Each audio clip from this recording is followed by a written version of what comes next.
Hello YouTube, and welcome back to my channel. I just thought I would provide an update as to how I've been using this small hardbound planner through Erin Condren. I know I initially said that I was going to use it solely for a business planner, but I've kind of changed that up a little bit. I don't think I'll be pursuing an actual business, at least not actively doing so. I'll still be doing like goal-oriented things, which is actually where this planner comes in.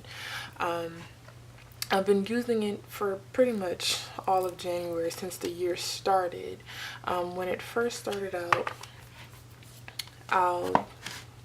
I was using it as a type of a meal planner. I had made these stickers with the intentions of trying to get better at meal prep, because it's not that I have an unhealthy diet, but I don't eat as often as I should. So I had created these stickers for the small hardbound, which was basically for breakfast, lunch, dinner, and then like just a 1 through 8 to use as water habit trackers to keep track on how I was hydrating. But as you can see, I didn't really keep up with that. So I wanted to find a way to use this planner because it was just too cute. So I decided that I would start using it as what I'll call an ambitions planner. So basically, you know how you have some of your planners that are built in with like your top 3 priorities for the day.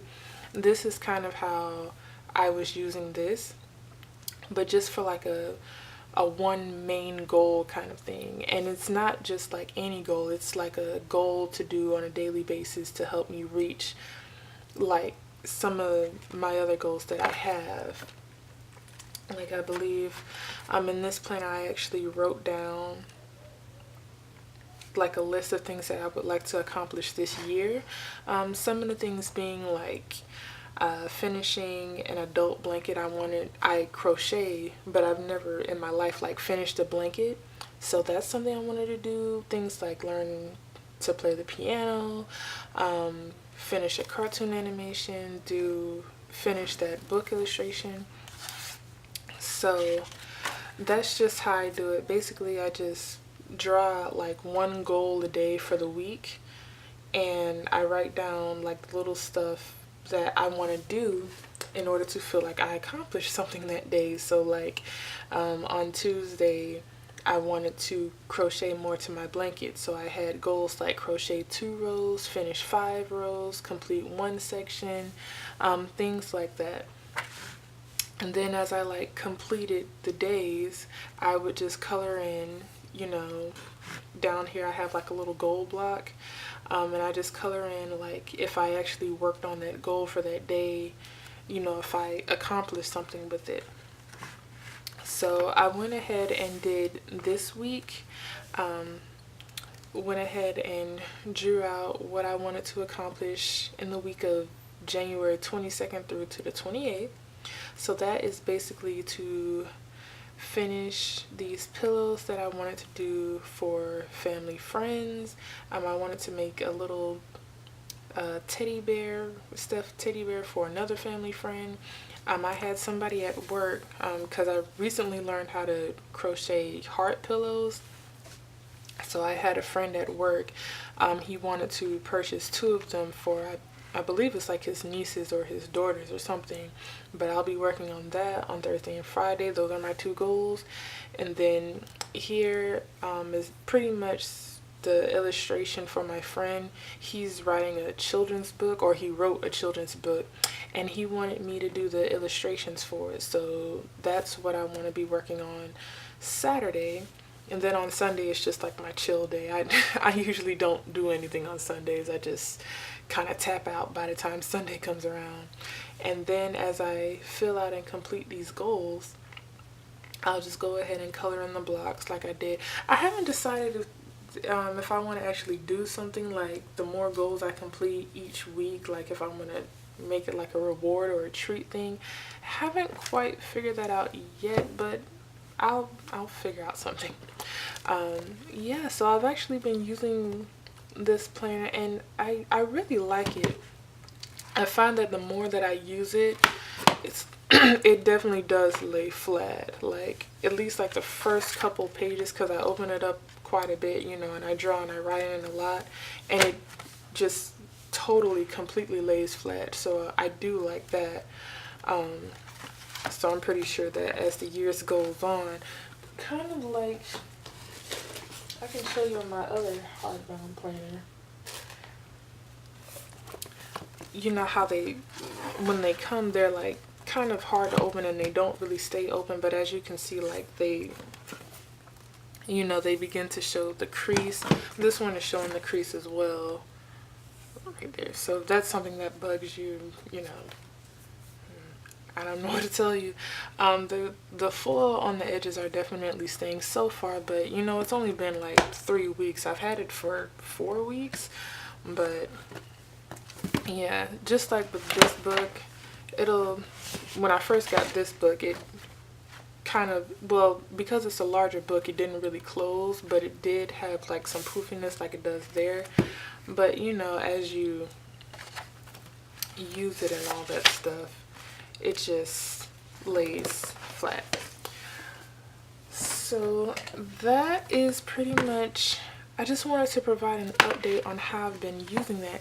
If you guys want, because I thought about doing this, I don't know if I'll actually keep on doing it, but I can share my goals with you. And what I mean is like, share how, maybe apart from like the orders, or I would have to talk to my friend about sharing the illustrations. I don't think I'm going to share the actual illustrations with you, but things like things that I'm crocheting, like I can show you the pillow that I'm working on for a family friend. It's going to be like a 20 by 20 inch pillow. It's going to be a pretty big pillow. Basically, if you can see, it's like the bobble stitch. I don't know if I have any crocheters that watch this that are watching my videos, but it's like the bobble stitch on one side, and then on the opposite side it'll be flat. So you know, if they want to lay down on it, they don't want to lay on the bumpy side, you know, you would have like the flat side. So I'm almost finished with this side, then I got to turn around and do the flat side, and then I can just buy the pillow and sew it up around it. And yeah, so I can, you know, I can make this kind of like an accountability thing on my part, to share with you how far I'm getting along in my projects and if I'm actually sticking true to it. There is, because, hold on. One of my biggest goals in terms of crocheting is probably going to be finishing crocheting an adult blanket, because I crochet a lot. Like I do a lot of small things like headbands, hats, you know, things of that nature, but what I've never done is a blanket. So this year I want to finish a blanket, and if you guys want, I can share that accountability with you. So this is kind of how far it, believe me, it's much wider than this. It's probably like queen size, because you know, I'm a tall person, so I have to have a long blanket, and I like to be snuggled up and warm, so I need extra length. But I'm doing kind of like the chevron pattern. This is how far I've gotten so far. This is normally around the time when I quit too, but I'm not gonna do that this year. I'm really gonna try to finish this blanket, and I'm going to do like different shades. Like the next shade I plan on doing is this shade, and then after that I'll do a lighter shade, and we'll just figure it out from there. So, you know, like I said, if you guys wanted to see more of this, like more accountability and seeing how I'm doing with my goals and how far I'm going and accomplishments and all that stuff, I can do weekly plan with me's, I guess that's what we'll call it, or accountability checks, or I don't know what we're gonna call this, but please feel free to comment down below or leave a like or whatever you choose. But for the time being, that is how I'll be using this planner. I'm actually liking it so far, and I'll be sure to keep you guys updated. And with that, you all enjoy the rest of your day, okay? Bye bye.